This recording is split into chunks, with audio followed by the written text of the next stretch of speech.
you go. Thank you, Ridley. Thank you, thank you. So what are you guys doing here? Who wants a lot of numbers for Saturday?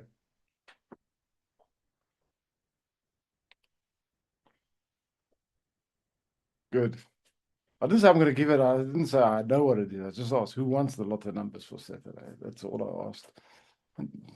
Doesn't mean I can help you with it. Just say. How many people are you? 22. It's a slow night tonight. Maybe I shouldn't record these sessions anymore. Just allow people that actually log in to watch it. What do you guys think? If you think we shouldn't record, if someone cannot attend, they have to come up with a really grandiose excuse beforehand, and then we'll send them a recording. The rest of the people don't get a recording. What do you guys think? Only for you guys that attend. Who thinks that's a brilliant idea? Because some of you guys attend every session, and there's people that just never attend. They only watch the videos. I think we should go that route.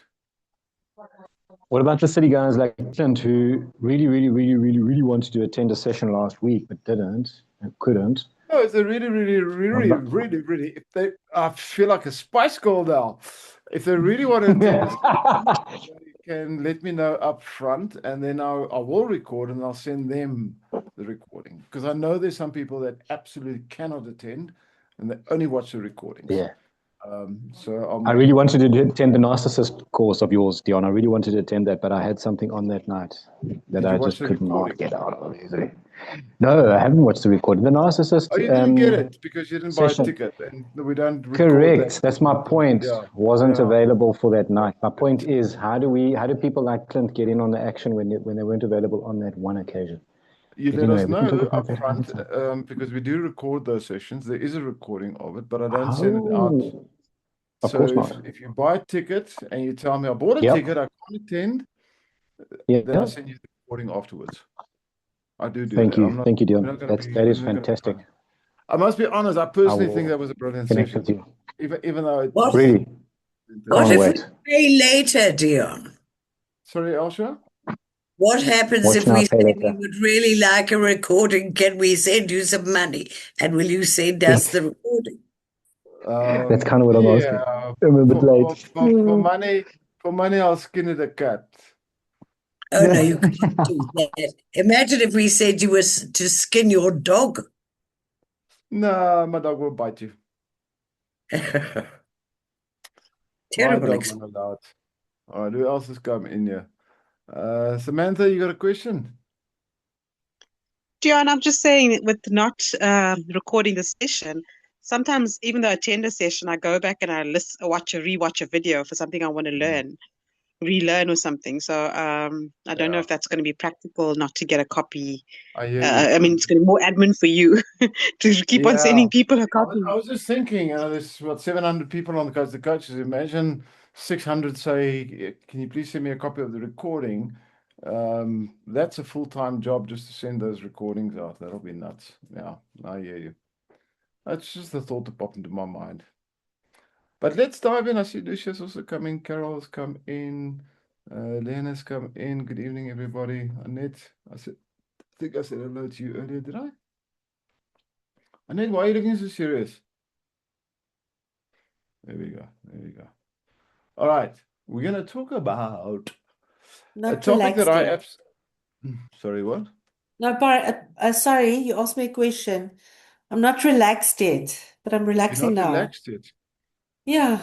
Let's there's two ways of relaxing. You can let the muscles relax, or you can let some steam out. Another word for letting some steam out is a really good fart.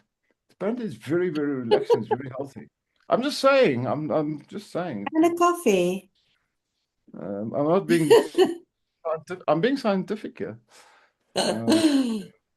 Nice. All right. I need someone to volunteer to help me co-host tonight, to help on the mute button. Can I see a hand in the air of someone that knows me well?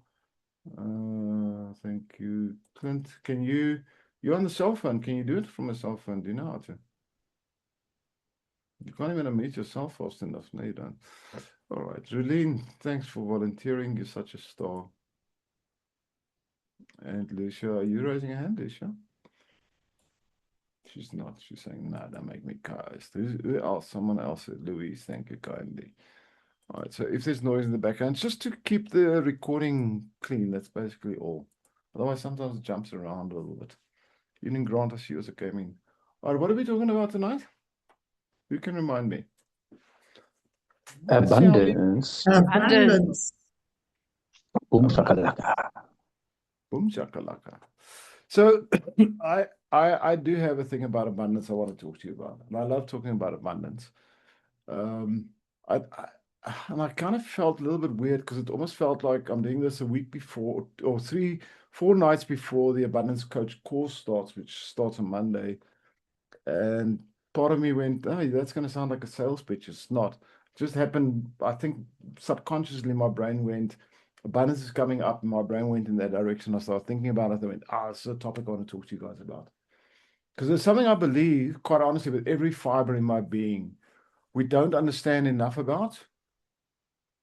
We don't live it as we can. And if we understand it better, if we proactively step into a life of abundance, we will experience more abundance.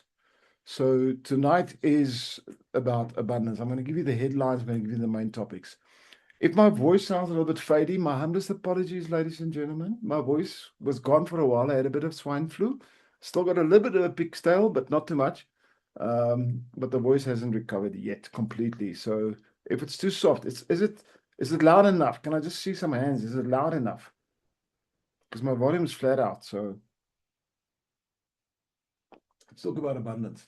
Let's start off and say, what is the biggest problem with abundance? I think the biggest problem is that there are millions of people around the globe, if not billions, that are constantly chasing it.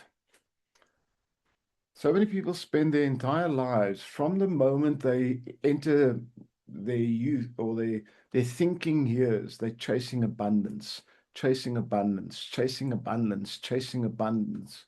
Is anybody here that's been chasing abundance for many, many, many, many years? A lot of people are chasing abundance. And here's the truth of it. If you're going to chase abundance, you're never going to get there.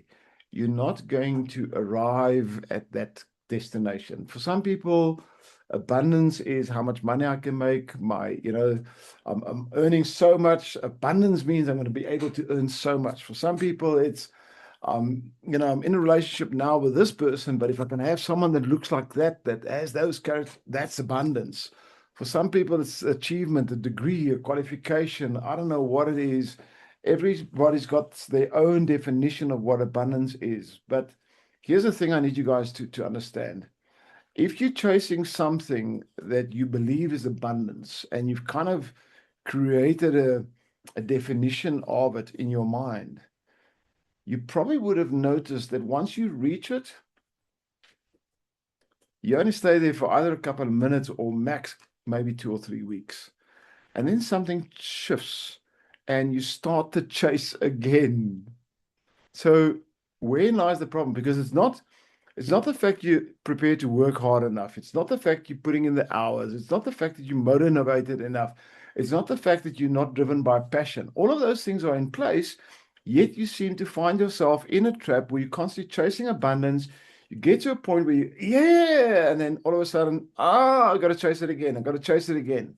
Is there anybody here? Just give me a show of hands. That's, you know what I'm talking about. You're recognizing it. You've probably been there before. So let me just pop the first bubble tonight and give you guys a quick explanation where the problem is. The problem lies in the definition. The definition. So what do you mean the definition? I believe we've kind of been sold on a fake definition of abundance, a counterfeit definition of abundance. And if you look at the definition of abundance, it says having enough of what you want. That's the definition, right? Having enough of what you want. But I've got a problem with that statement. Because having enough, the word enough, number one, it's an external word. It's something that exists on the outside of you, which means you're always chasing from where you are something on the outside. Number two, the word enough is a variable word. In other words, whatever you've defined as enough today looks different tomorrow. We've all been there in our lives where as our quality of life increases, we want to increase it further. The more we have, kind of the more we want. There's a built-in desire in humans to want more. So the term enough is a term that's never present. It's a term that's always in front of you, on the outside of you. So that's what I'm saying. If you define abundance as having enough of what you want, you will always be chasing enough. Because the word enough technically is a moving target, and it's always going to be a moving target. So you're not going to get there. So, and again, with these things, I always make little, I make little notes, and I like reading my notes. So I'm going to read my note I wrote on this one. Abundance is not a destination you arrive at when the numbers are right. Abundance is a state of being that you choose to inhabit before the numbers change. It is not what you have. Abundance is who you are.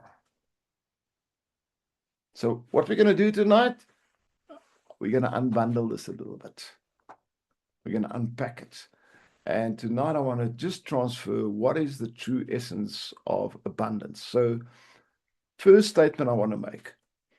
For abundance to be alive, for you to occupy abundance, or abundance to occupy you, however you want to see it, it requires 4 distinct pillars. Now, please pass the info. Sorry, I can't read and talk. Afterwards, ask me questions. When I read, I can't multitask. Any of the other people here who can't multitask, while I'm talking and thinking, and I read a text, like my brain just goes out the window. I find it very funny because a lot of people believe they can multitask. All right, there's 4 pillars, and these pillars are in order of priority. Pillar number 1 is love. Pillar number 2 is joy. Pillar number 3 is health. Pillar number 4 is wealth. Now, for true abundance to be manifest, all 4 of these pillars must be solid. But the order of importance doesn't mean that if the one exists, the other does not have to. It's just if you have pillar 1 in place, pillar 2, pillar 3, pillar 4 is easier. If that makes any sense. So let's start with pillar 1, love. We're going to begin with love. Who likes talking about love? Who likes to begin with love? We talk love, we make love, we love, we love. We all love. Love is a pretty thing. To me, firstly, I want to make this statement. The world has reduced love to a feeling. We have squished, crushed, reframed the definition of love. Love has become a feeling. Love has become something that happens to you. We literally use it in our language. We say, I fall in love, and we fall out of love. The term I love you is being used quite a lot. It's being used very easily. I want to say almost frivolously something. And the term I love you in our modern language basically means I feel good when I'm around you, when I'm in your presence. That's literally what we've reduced it to. So there's a problem with that. The problem with it is, if we believe that love is a feeling, love is something I can fall into, love is something that happens to me, then we have a challenge, because feelings fade. If you believe you are in love and it's the feeling that you're experiencing and that's the only structure of your love, that love will eventually fade. And then people go, the love is gone. My relationship is ending because I'm not in love anymore. Or I can't do this job anymore. I don't love this job anymore. Or a variety of different reasons. Very often, because we believe love is a feeling, We sometimes close doors to abundance that should have stayed open. So what is love if it's not a feeling? It's an act of the will.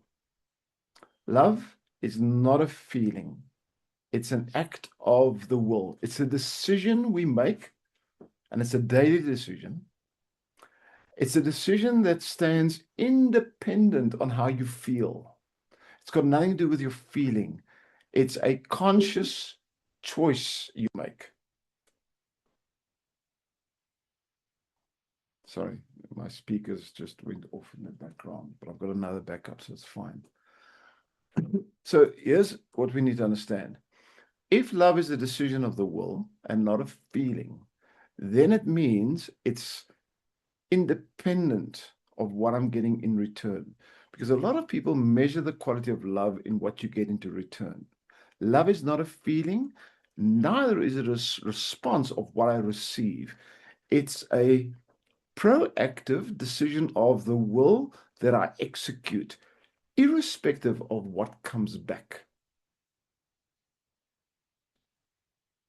There are times we have a feeling of love. I'm not discounting or negating that the feeling of love can exist. But here's the interesting thing I've learned in life. The feeling of love is the fruit of the act of love. It's not the other way around. Most people want to feel the love, then I will act accordingly. And I think that's where the world's got it wrong. I believe it's the flip side. We act from a decision of will. So we make a decision and we act accordingly. Because of that, because here's the cool thing about love. Love always flows in both directions. Let me give you an example. Who loves gardening? Now let's see, if you've raised your hand, have you ever gone outside and just looked at a plant and went, oh, I love this plant. I've got a plant in the back. It's called, I don't know what it's called, technical name. We call it a wax plant. You guys know what? I don't know if you guys know a wax plant. It makes the flowers look like they were made from wax in a factory in China. It's unbelievable. It's the most unique flower. Quite a difficult plant to really get to flourish. I've got one that is flourishing, and I love that plant. I often tell it, I love you. Here's an interesting fact. When I look at the plant, and I love it, I'm experiencing love. I'm giving love, but I'm also experiencing love. That's the power of true love, of unauthentic or not unauthentic, of authentic love, undiluted love, pure love, the act of love. It's a beautiful thing because it always bounces back. If I look at my dogs, I can look at my dog, love dog. I feel love when I love my dog. I look at my wife, my children, or my students, my coaches, my colleagues, my friends, people, this world, every fabric of this existence. And what is fascinating, and this is what I love about love, when I make a decision to love what I experience love. Can I repeat that sentence? You know what? When it came out of my mouth, I went, that's a smart ass thing to say, Dion. When I make a decision to love what I experience love, and I truly believe it. It operates in an absolute duality always. As it flows out, I am getting back. It does work. So what's the point I'm trying to make? Don't wait to feel loving. Act lovingly. You act lovingly, and the feeling will follow you. The moment you make love conditional on a feeling only, ears on, are you guys listening? The moment you make love conditional on a feeling only, you've handed your most powerful source of abundance to something you cannot control, because feelings are not in your control. Feelings are reactions based on external circumstances.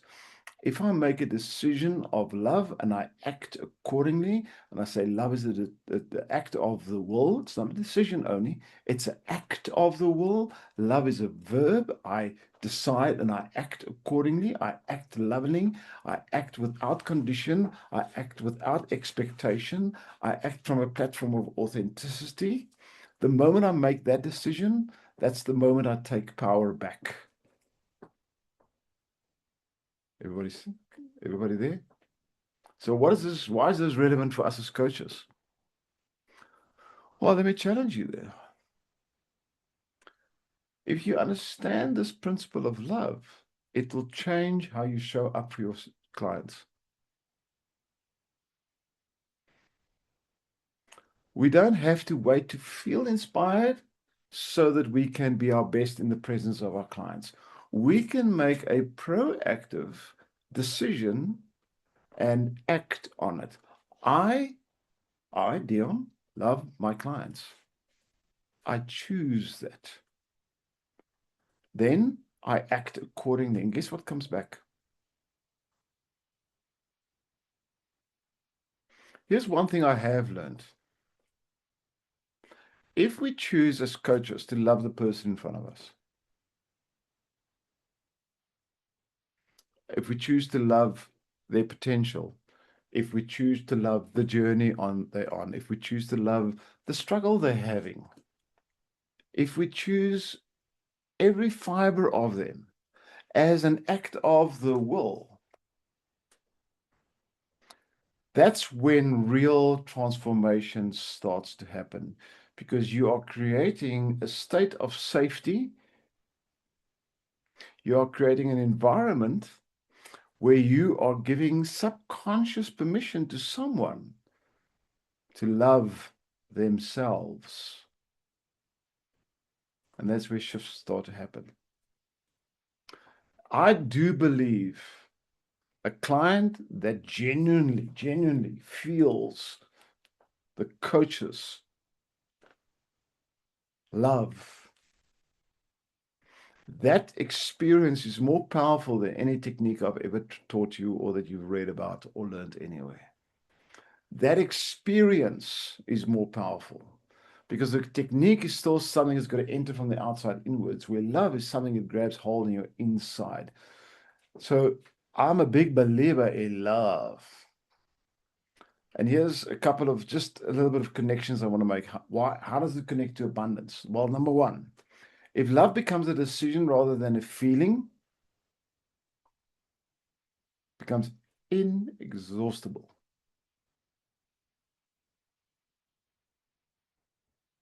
You'll never run out of supply.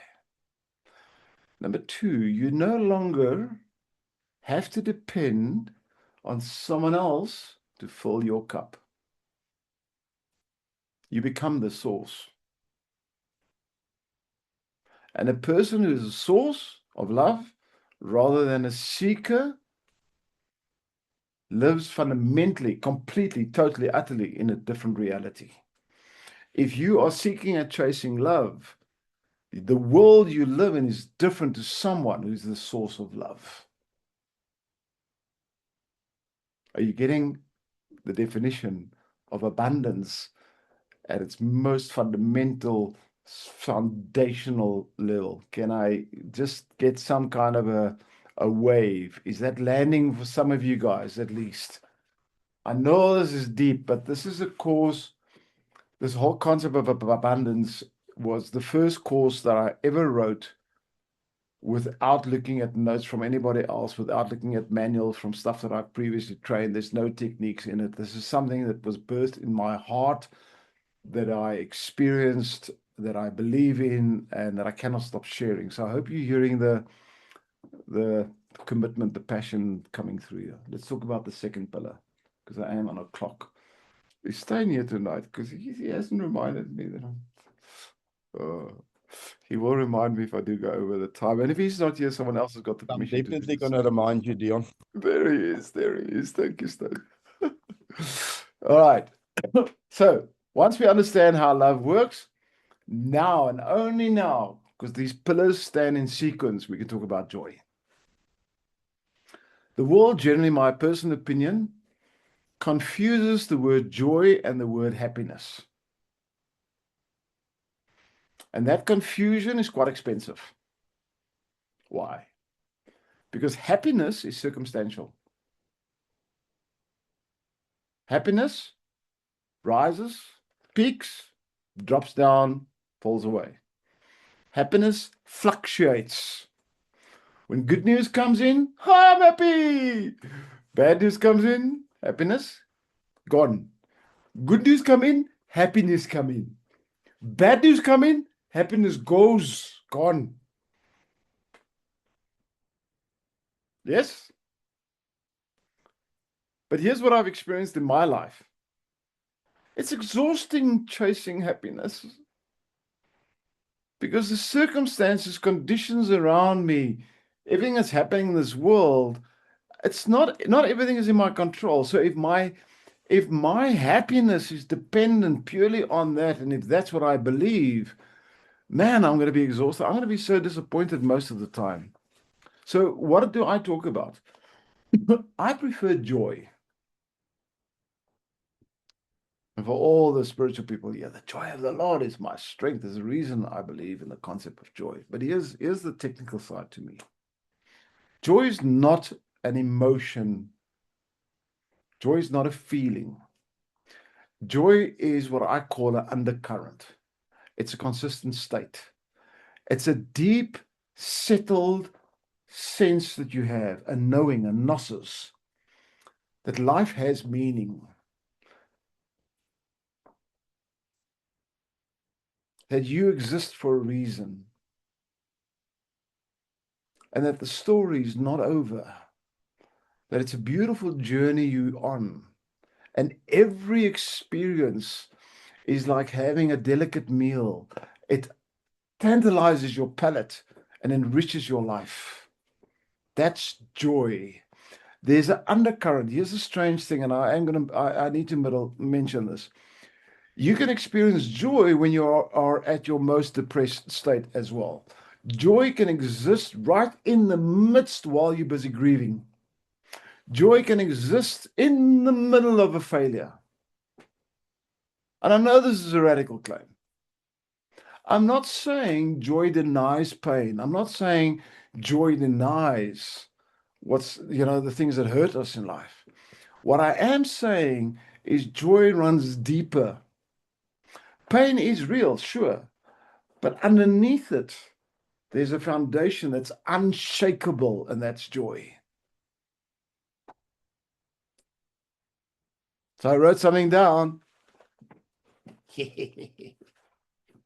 me read it. Happiness is the weather. Joy is the climate. Ka-ching! Bong! You cannot control the weather, but you can choose to live in a climate where no matter the weather does, something in you remains unbroken. That helping? I love this stuff. Interesting fact. Post-traumatic growth research shows that people with the most joy are very often people that have suffered the most. Now, here's a connection that I need you guys to understand. Not in spite of their suffering, but because the suffering for a lot of people drove them, here's the key, it drove them to find something that suffering cannot touch.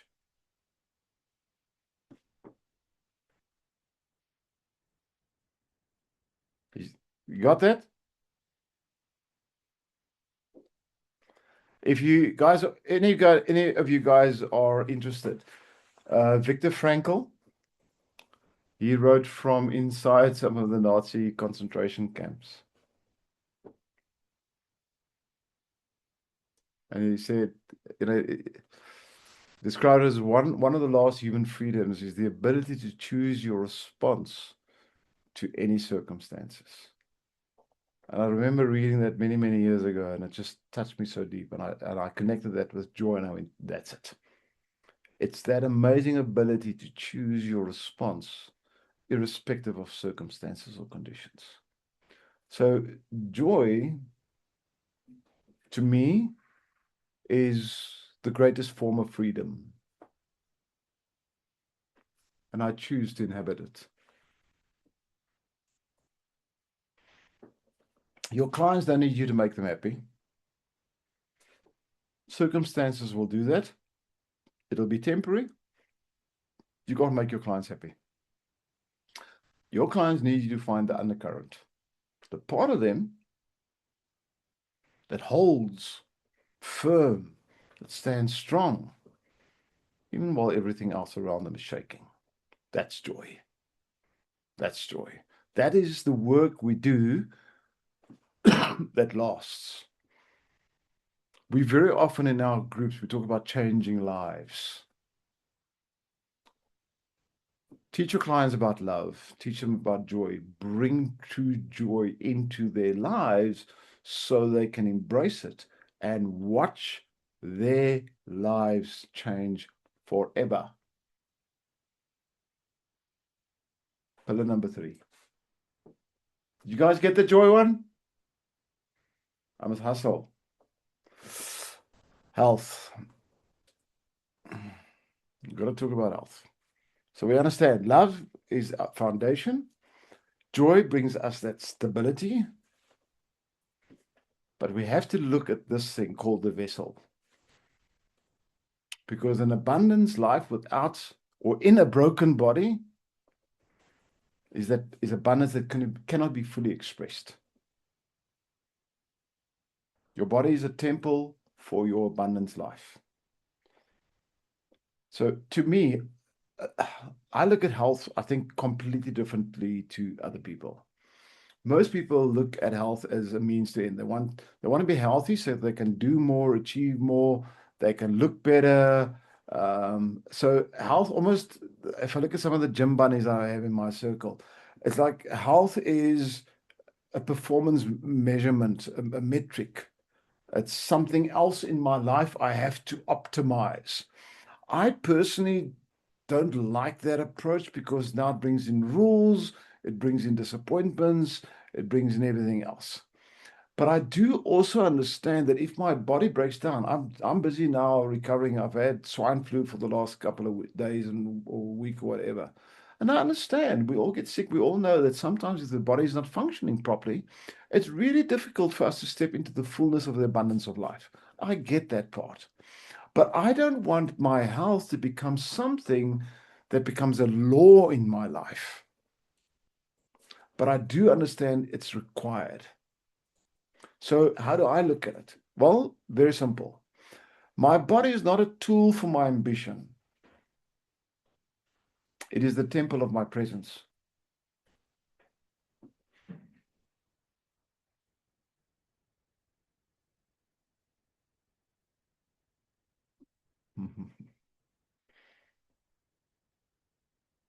You guys get that?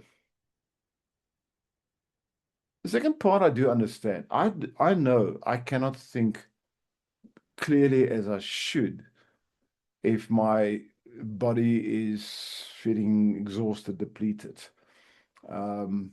We cannot really feel the way we can feel in a body that's numb because of pain or exhaustion or whatever. I cannot fully love if I'm absolutely exhausted. I've got a dog that's got an energy level that's through the roof. She constantly wants love from me. She wants me to play with her toys, throw with them, be active with her. And these last couple of days when I had the swine flu, I didn't have breath. I couldn't really move that much. And I could see the disappointment in my dog. She wants me to be healthy. She wants me to interact and everything else. So is it important for me to be healthy? It is important, but it's not an ambition.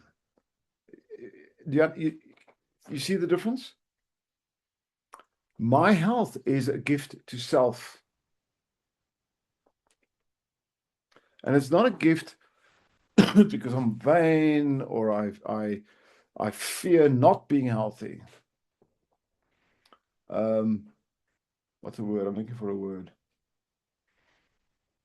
I want to be healthy out of reverence for my existence. I see it as an honor. I'm honoring my health to a certain extent is not a prerequisite maybe of or a condition of abundance. My health is an expression of my abundance. Maybe that's the way of saying it. Does it help anybody? All right, let's hear what I wrote down. Let me read what I wrote. You cannot pour from an empty vessel. I think you guys have heard that many times before, right? You cannot pour from an empty vessel. But here's what nobody tells you.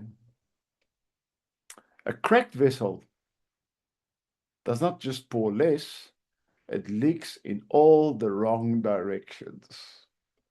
Take care of the vessel. Sorry, I'm visual. So when I'm just seeing the vessel leaking in all the wrong directions. Anyway.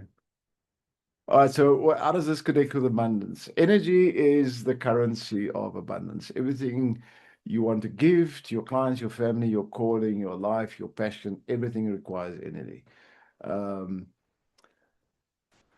Sleep well, enough hours, eat well, rest well, move well. All of these elements, these are not luxuries. These are parts of the concept of living in health. So it's the infrastructure that we use to build. If that makes any sense. All right. So what is important to us as coaches? Well, shouldn't we model what we teach? To a certain extent. Number two, and I know there's times that I probably didn't take as much care of my health as I should have, and there's times that I felt really down low, no energy. And the truth is, if I try and coach in those states, I can't hold the space the way I should for my clients. I need my health so I have the energy so I can hold the space that my clients expect from me.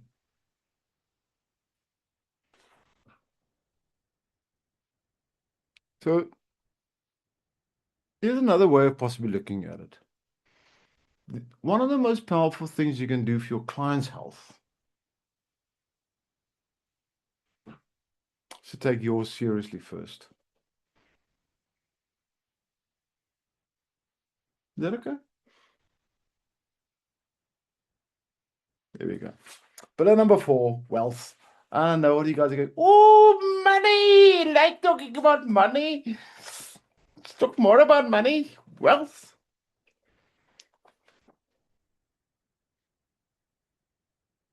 What have we covered so far? Love as a decision, joy as an undercurrent, health as the temple, the vessel. So what is wealth? Why only now? Because wealth built on any other foundation or any other structure is fragile. I honestly believe you want to build wealth, you need those first 3 pillars. So how do I look at wealth differently? Well, firstly, let's look at the world definition of wealth. World definition of wealth, accumulation. More money, more cars, more homes, more things, more symbols of success, more assets, more investments, bigger numbers in the bank account, more security. But here's what I've realized through life. It produces 2 types of people. If that's your definition of wealth, then you will fall in one of the 2 categories. Either you're never going to have enough,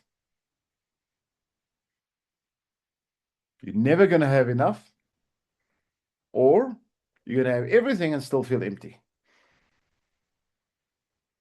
If you trace the world's definition of wealth, You've got to, and it's fine if you do, but then you've got to make peace that you're going to fall into one of those two categories. Either you're never going to have enough. That's a horrible state to be in. Or you might get to a point where you actually know you have enough, but you still feel empty. Because that's what the world definition of wealth does. Now, for me personally, that's like having a really bad disease. And you know what? The wealth disease in this world is kind of infectious and very, very contagious. So I like to flip the script on it. So how do I look at wealth? Very simplistic. Wealth is an identity, not a resource. Wealth is my opinion, and I might be wrong, and you might disagree with me, and you're most welcome to. I'm just giving you my personal view, and it works for me. Wealth is not about how much you have. It's all about what is the relationship you have with what you have. What is the relationship you have with what you have? If you truly have an abundance mindset, you can be wealthy with very little. A person with a scarcity mindset can be poor with a lot.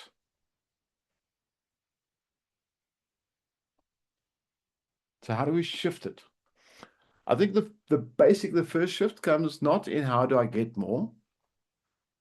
The question one should really, really ask yourself, what is money for? You've got to understand what it is for. It's a resource. That's all it is. But here's the secret of all resources on this planet. They're designed to flow. There's 3 phases required for flow. Receive, use, give.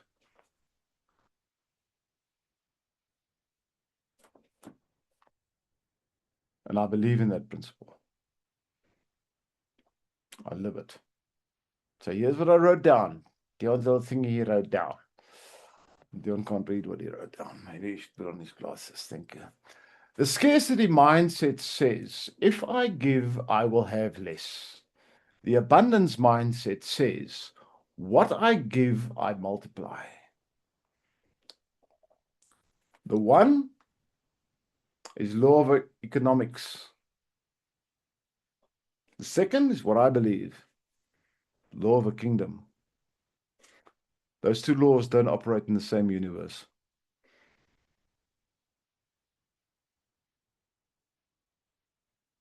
The room's gone very quiet. Why is the room gone quiet? You wanted me to tell you how to make more money. Dion, say that last sentence again. I think that's why the room has gone quiet. Must I say the sentence again? Yes. The scarcity repeat your mindset says, yeah. if I give, I will have less. The abundance mindset says, what I give, I multiply. The first one, the law of economics. Second one, law of this kingdom. And they don't operate in the same universe at the same time.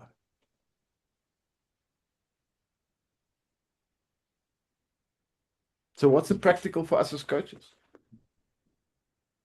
I think if I have an abundance mindset, it's easy for me to realize what I am worth. And if I can easily realize what I am worth and what true abundance is, I can easily charge what I'm worth without having to apologize for it.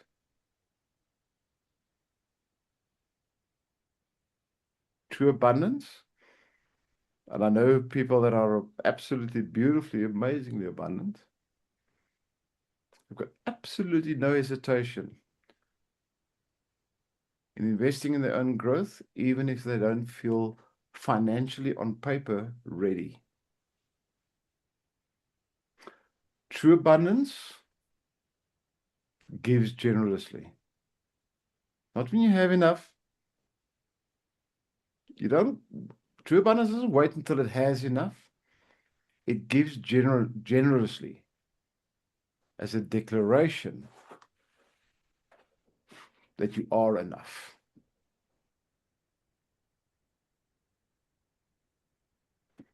Last element, true abundance understands ceilings are not created by your past. It's created by your mindset.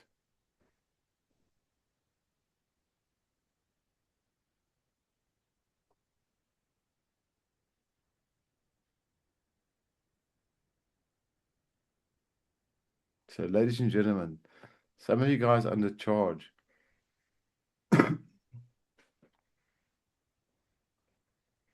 Sometimes you don't believe you're worth more. Let me explain something to you. You're not having a pricing problem.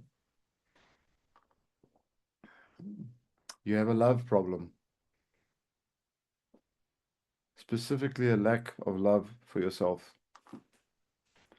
If you fully inhabit pillar one, love is an act of the will, and you direct it inward as much as you direct it outward,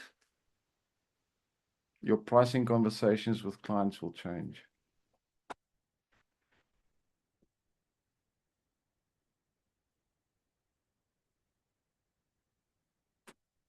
So what have we said tonight? Person who loves is an act of the will. It's not dependent on others to feel whole. Person who carries joy as an undercurrent is not at the mercy of circumstances. A person who honors their body as a temple has the energy to show up fully for their calling. A person who relates to wealth as a resource rather than an identity gives and receives freely. Now put all those four together, and you have a human that's not chasing life, but that's living it in abundance. Abundance is not something you achieve, it's something you step into. It's an identity. It's a way you see yourself. It's the way the world will recognize you. When the world looks at you, it'll reflect back to them. They'll see it in you. When you live from abundance, here's the one thing that's amazing. And I'm not talking about law of attraction cliche nonsense here. But if you do live from abundance, you will attract abundance. Simply because everybody around you, people are hungry for abundance. If you step into it and you live it, you will attract people that want it. So you will have people around you, and you're going to have people that understand it, that appreciate it, and very often who is full of abundance. Remember, abundance requires receiving, using, giving. It flows. So in their presence, you will have more. So Dion wrote something down. Last statement for the night. And then we're going to close just in time. Scarcity is a posture. Abundance is a posture. Both are chosen. Both are practiced. And the world responds to each of them very differently.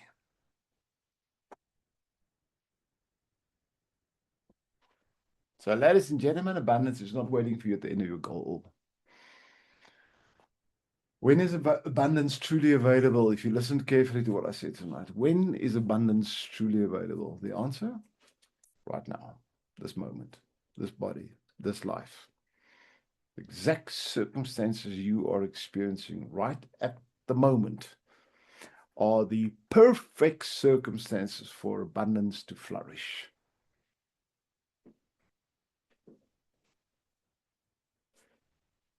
So can I give you guys a challenge? Are you guys prepared to take on a challenge? Before you go to sleep tonight, just sit and ask yourself. Dion spoke about the 4 pillars: love, joy, health, wealth. Which one of those pillars in your life requires a bit of polyfiller? Got a crack or two. Identify that one and build it. Don't go and be a fancy ass coach. Oh, I'm going to do that with my coaches, my clients tomorrow. No, no, no. Start with self first. Which pillar in your own life needs strengthening? Because that's where the work begins. Where the work begins. And that work, if you do it honestly, if you do it courageously, that's going to make you the coach. Changes lives forever. 6 minutes before finish. Let's see, he stayed. How's that for a good one? You lost. I have to tease you about that. I can't help not to. All right. Any questions? Any observations? I just want to get the speaker going here. Anybody? Any questions? Please raise a hand and ask. Lucia, what was that? I'm not sure if that was a question or what.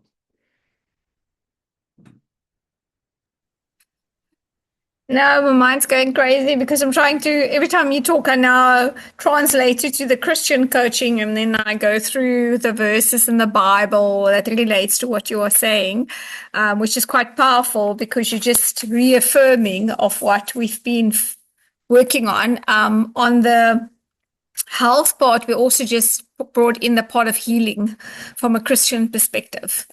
And the power we have as Christians. The thing that I was looking at was my previous notes about using the resource triangle for if a client's stuck in one of those mindsets. Yeah. The way that you showed us before. And I think there was another model that I was just trying to look at to see. There was a lot of questions as well. There was a nice questionnaire you gave us before. So it's worth going on the course to do all of that because there's so much more richness when you come out that course. I wanted to do it next week, but unfortunately, won't be able to attend.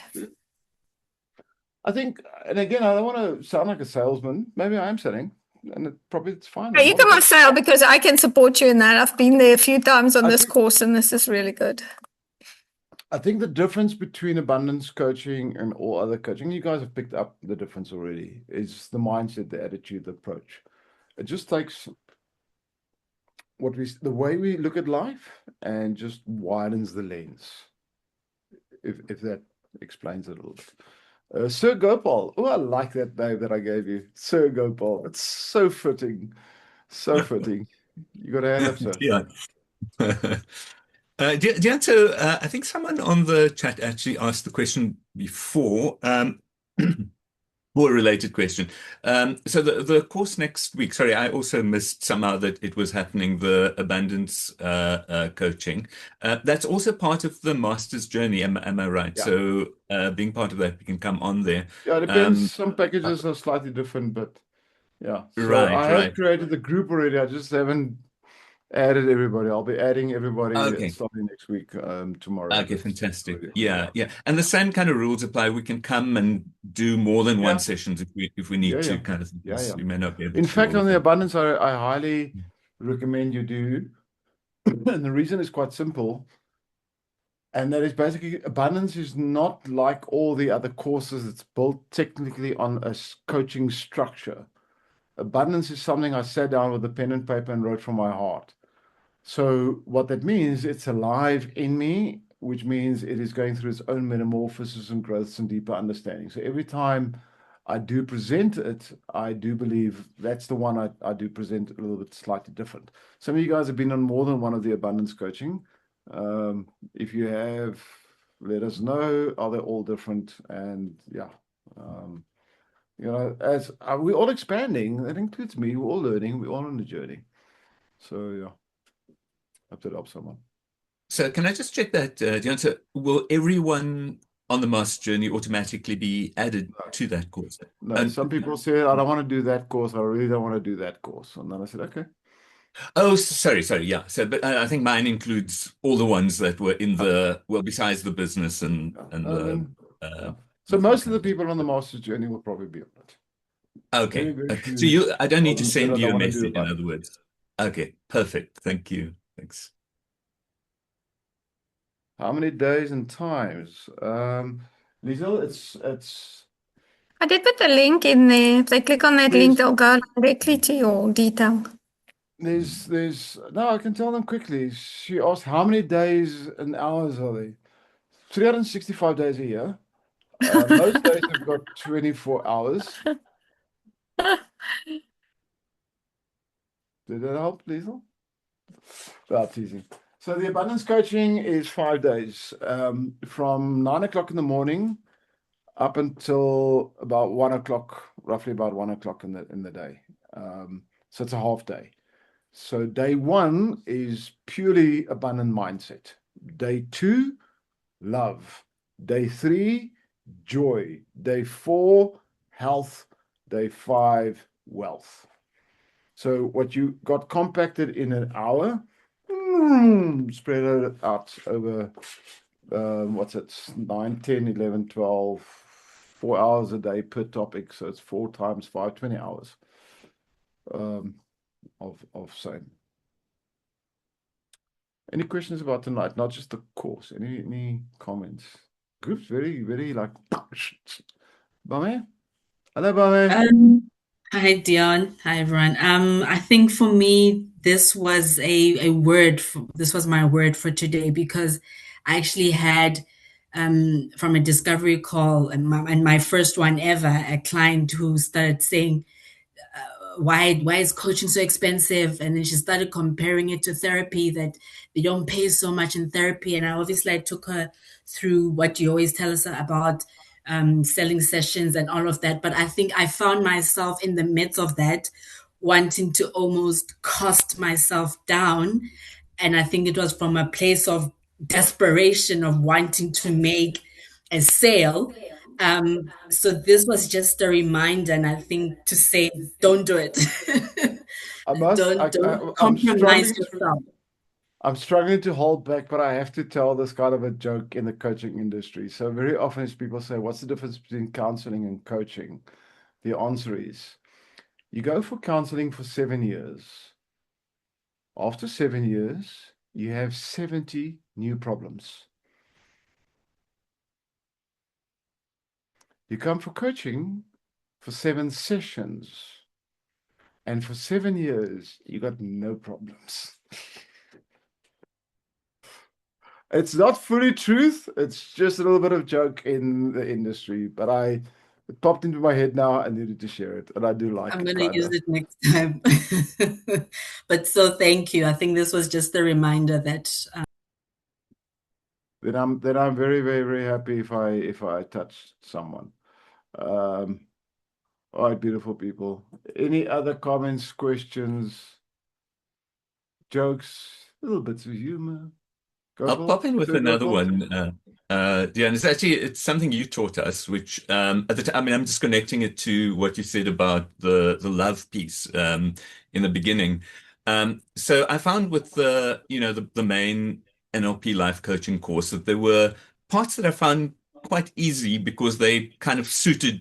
I suppose that certain people will migrate towards certain things, but other parts that I found quite difficult in practice to do. And the one aspect that I did find quite difficult was around rapport, and all the technical bits, watch for this and look at the kind of shininess on the person's skin, and eye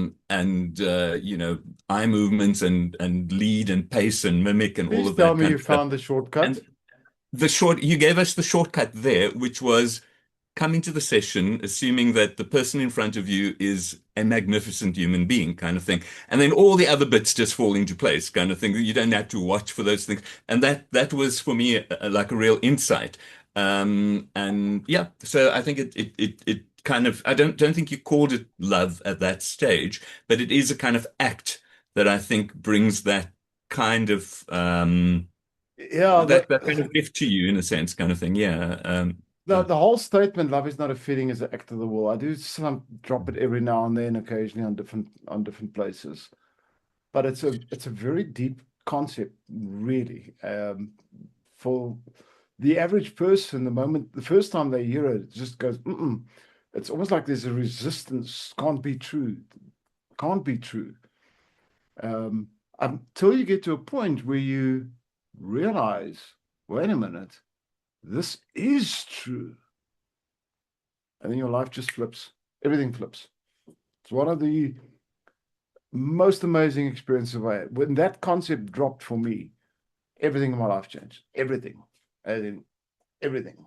I mean, I was a black African woman in slavery before. Look at me now. Everything changed. Stupid joke. My kids were dad jokes. All right. Beautiful people. No more questions? Okay, well then. Well, no, Goodbye. I just want to say something quickly. Hello, Elsa, my queen. Hello, mon prince.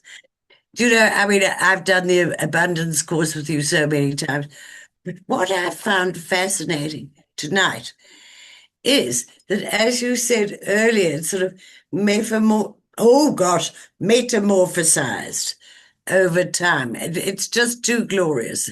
So, you know, It has to. If it doesn't, it's not alive. Then it's just parrot repetition. Absolutely. It was really fascinating. And I should know it all by now. I'm sure you do. No, You wonderful. just need to Thank give yourself permission to realize it. Then it's easy from there onwards. Thank you.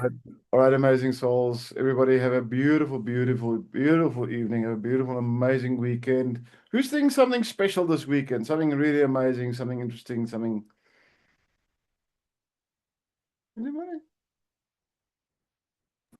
I'm appointing more interns again, so I'm the only one that got a new intern. But I always find that extremely enriching to speak to the young people. They so laughed. I had to ask them something about AI, and I'm now well trained in AI through work, not there yet. And the girl she politely giggled at me. It's like, you're supposed to be the senior person, and I'm gonna coach her and everything. And she goes. So yeah, we have to keep up with the times, but I always find that very rewarding. To give someone, especially an intern that's never worked before, that first job opportunity, that first time walking into a big company. And I'm loving that. That is a gift. That is a gift. Yeah. That is a gift. All right, beautiful people. Have an amazing evening. Have a beautiful weekend. And hopefully we'll see you all soon. I'll be on Coach the Coaches next week for those that are missing or that's not joining the Abundance Coaching course. Those that are, I'll see you Monday. Sad, I'm missing it. Thank you, Dion. Bye, everyone. Bye. Bye, Dion. Ciao, ciao.